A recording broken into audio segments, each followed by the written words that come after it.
"It's just a small dinner, Mom. You don't need to come." That was it. No happy morning, no are you on your way? Just that line, delivered like a formality, as if she'd already rehearsed it. I held the phone to my ear, standing by the kitchen counter, where a folded linen napkin still sat beside the cake platter I'd planned to bring. My daughter's voice was light, almost cheerful. She didn't hear the pause that followed, or if she did, she didn't care. "Oh," I said, quietly. "All right then." I didn't ask who would be there. I didn't ask where it would be. I didn't mention the group reservation I'd made at her favorite place downtown, the one with the outdoor patio and the brick oven she loved. I didn't remind her I'd prepaid the deposit last month after she mentioned she was too swamped to plan anything. I simply ended the call. Afterward, I stood for a long moment in the quiet. My coat was still hanging by the door. The gift sat on the hallway table wrapped in textured paper, tied with a soft ribbon I'd pressed myself. She didn't know that. She never asked. I moved through the morning like a guest in my own home, everything still in place for something that no longer included me. I had the guest list printed in my email. I had the reservation confirmation. I had the invoice with my name signed at the bottom in tidy black letters, Meredith Elbridge. I sat down at the dining table and pulled my laptop closer.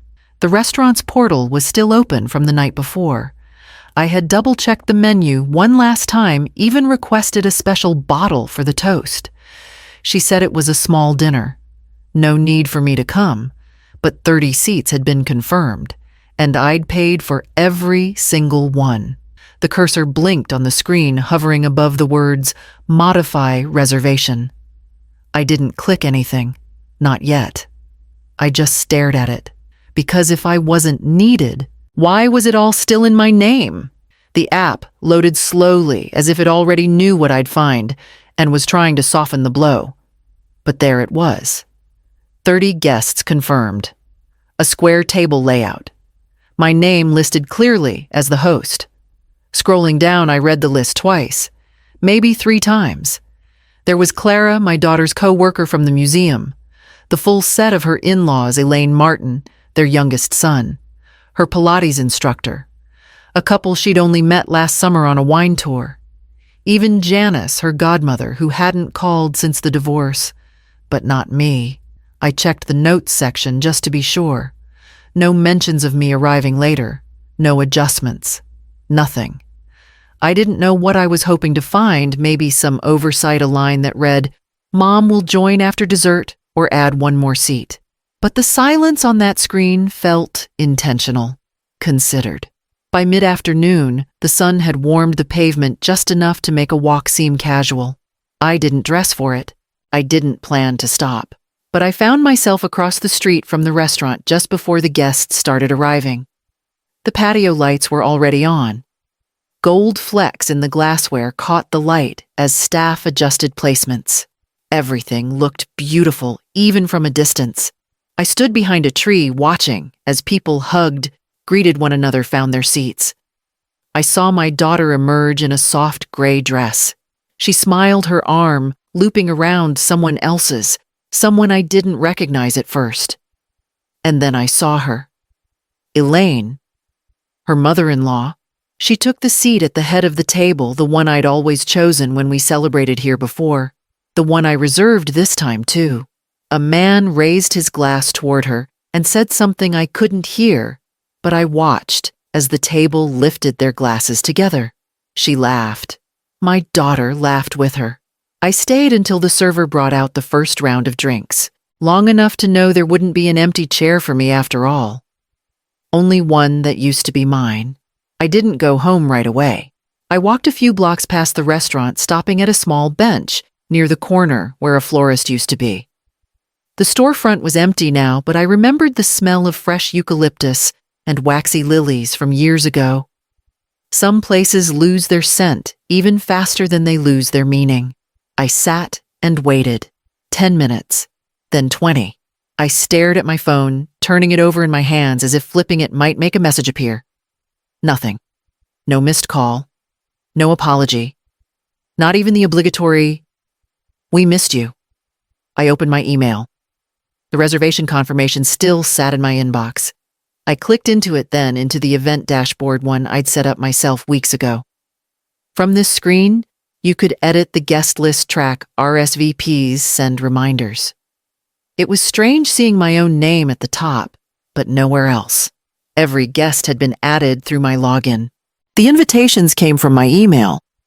But when I scrolled down through the list of confirmed attendees carefully sorted by last name, mine wasn't there. It had been removed.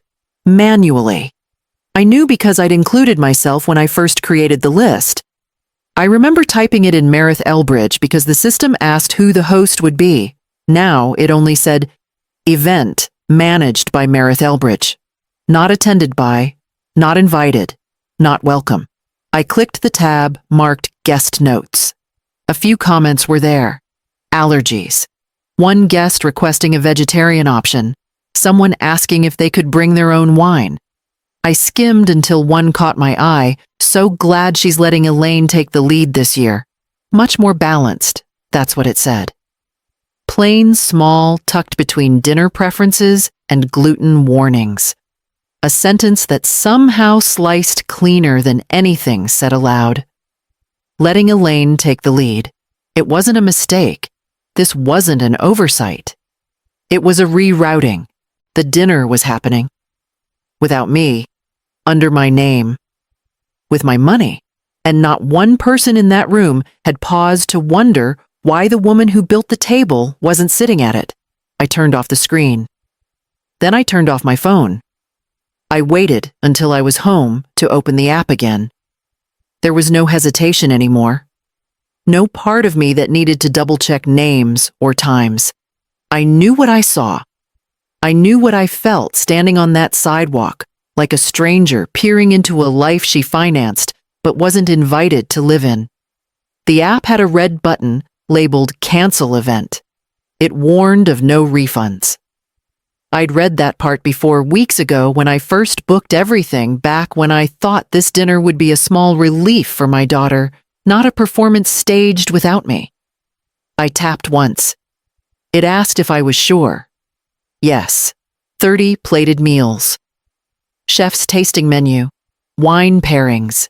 A birthday cake I had approved, designed and paid in full. The same cake I was once told would be too much fuss if I tried to make it myself. Gone. There was no satisfying sound.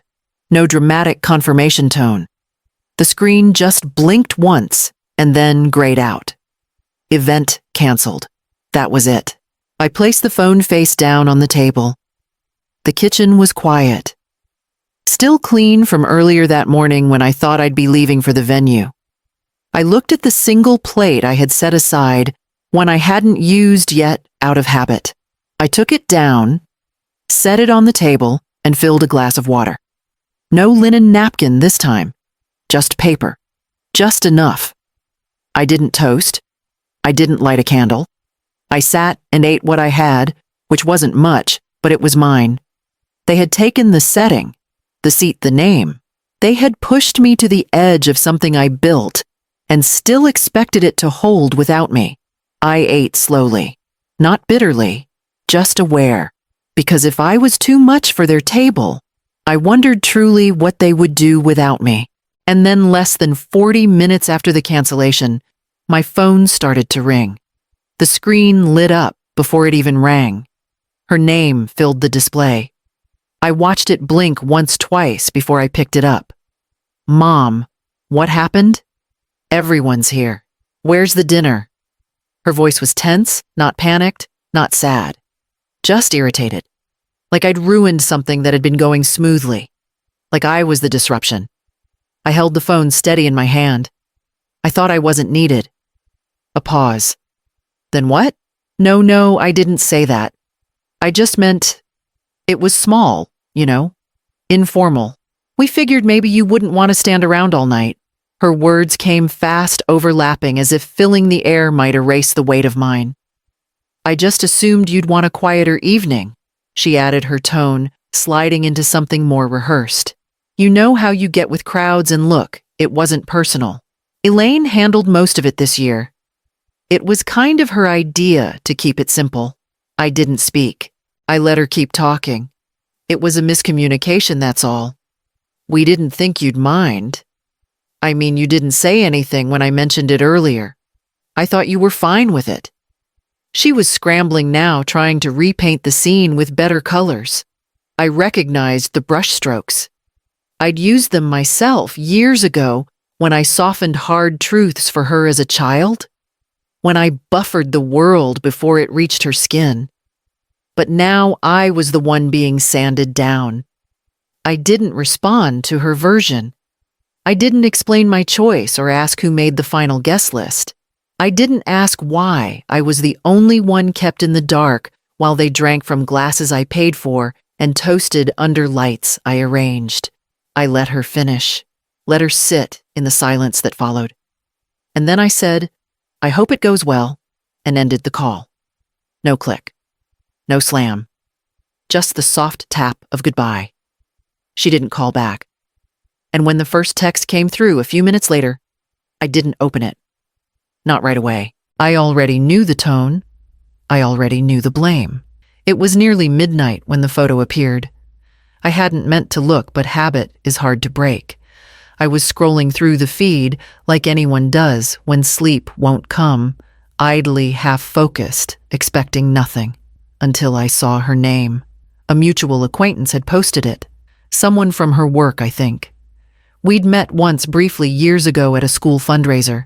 She'd hugged me, then called me Mrs. Elbridge with warmth.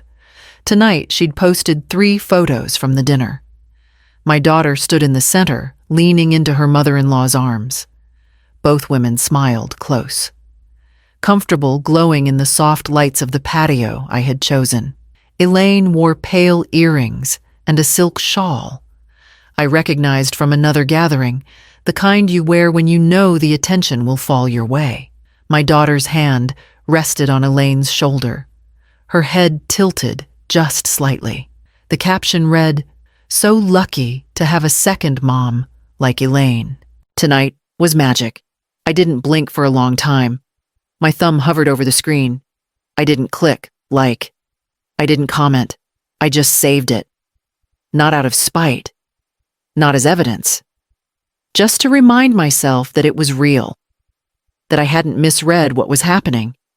She had chosen someone else to stand in the space I once filled. And not quietly either. It was public, intentional, celebratory. She hadn't tried to hide it. Maybe she didn't even see it as a replacement, just a reshuffling. A more balanced arrangement, as the earlier comment had put it. It didn't hurt in the way I expected. There was no sharp edge. Just a hollowness. Like stepping into a room you used to own and realizing it had been rented out without your knowledge. I turned off the screen and placed the phone down gently. I didn't need a reply to the text she sent earlier. I didn't need her to take anything back. She'd made her decision wrapped in wine and praise and filtered lighting. And I knew what I needed to do next. The text came in the morning. "That was cruel, Mom. You embarrassed me in front of everyone. No greeting, no apology. Just that accusation dressed as wounded pride. As if what I did had been public theatrical meant to shame her. As if I had marched into the restaurant and flipped the table instead of simply stepping aside." I read it once, then turned the phone face down. There was nothing to say. Anything I wrote would only give her something to push against. I had learned finally that silence is not always surrender. Sometimes it's refusal. Sometimes it's the only kind of answer that still honors yourself. By noon, the bakery called. "Hi, this is Lorraine from Blue Maple Bakery," the woman chirped. "Just confirming the delivery for today. We've got a 3-tier berry chantilly cake with the floral accents, and let me check gold lettering. Correct, I'd forgotten about the cake. Ordered weeks ago, coordinated with the florist. Custom fillings, hand-piped edges, and a message that once read, 'To my favorite girl.' Always."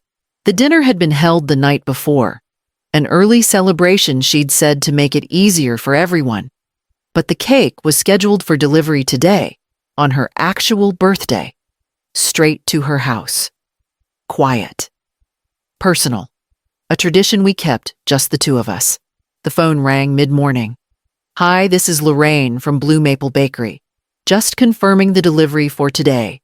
The 3-tier berry chantilly with floral accents and gold lettering." I waited a beat before answering. "Don't deliver it." She hesitated. "I'm sorry." "Don't deliver it," I repeated. "There's no event, no party, no need." "Unfortunately, since it's already finished, I understand," I said. "You can keep it. Sell it. Toss it. Whatever you need." There was a long pause. Then a stiff, polite acknowledgement and a click.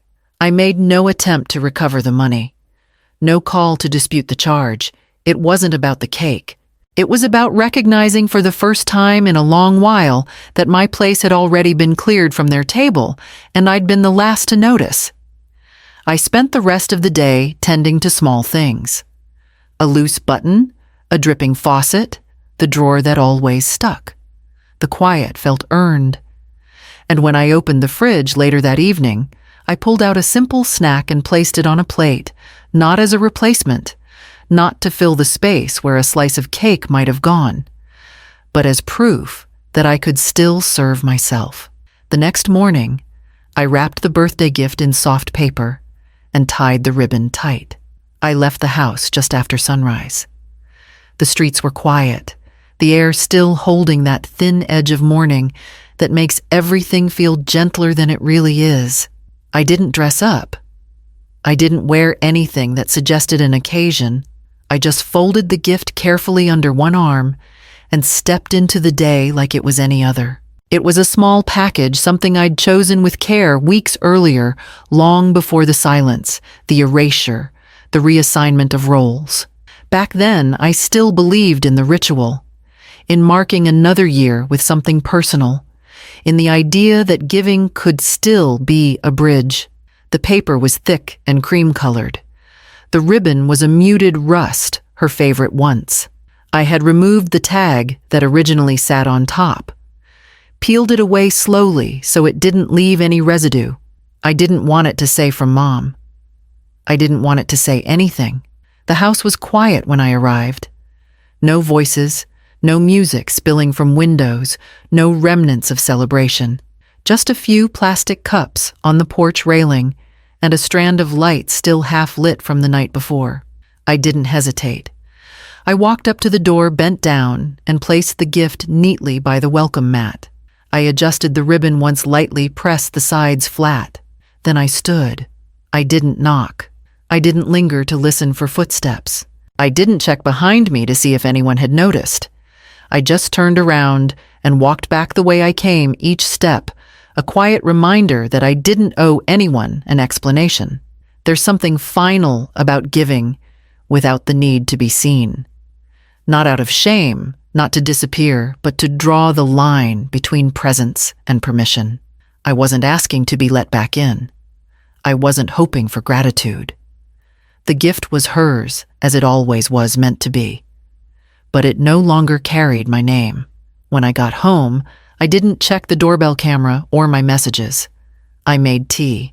I sat by the window. And later that afternoon, I began removing myself from the calendar. I started with the album. It had been there for years, hundreds of photos across holidays, school plays, blurry vacation shots, and too many versions of the same birthday cake year after year. All stored neatly in a cloud folder I had maintained. I was the one who labeled each year, added captions, cropped out the chaos. I kept it updated long after anyone said thank you.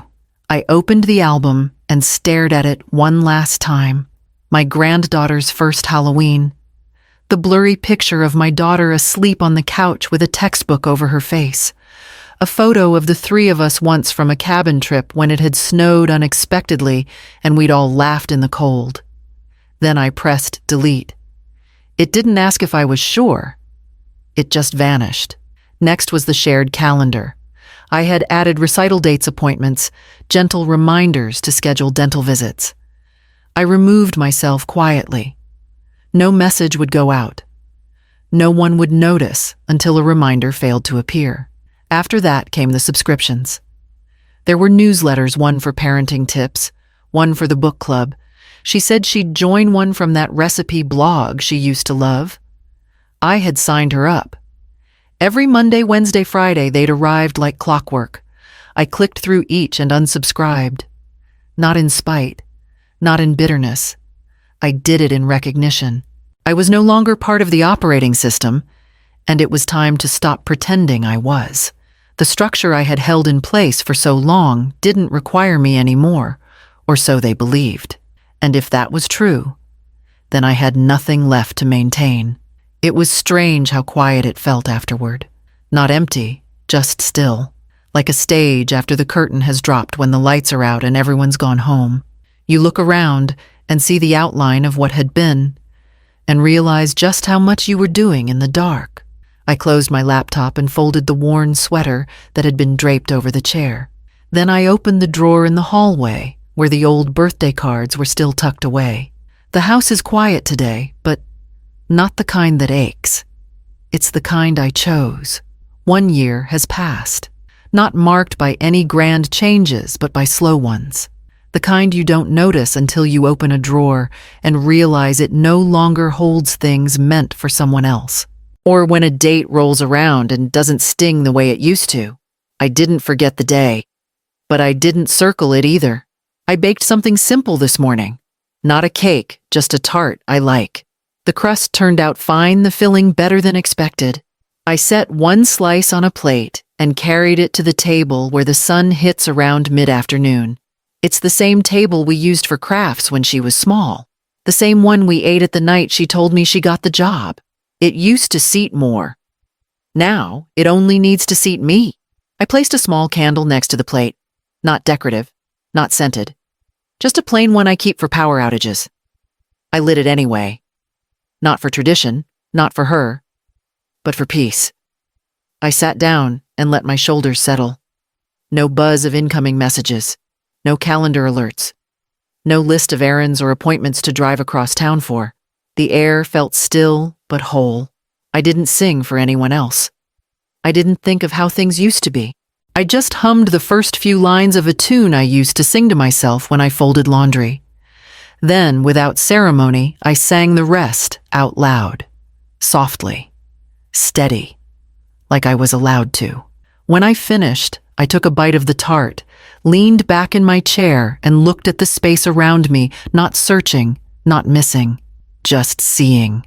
The truth is, the seat I had waited for, the one I thought might open again, the one I believed could still be mine, had never truly belonged to me. But this one here, in the quiet, where I didn't need permission to sit or speak or serve myself, this one did.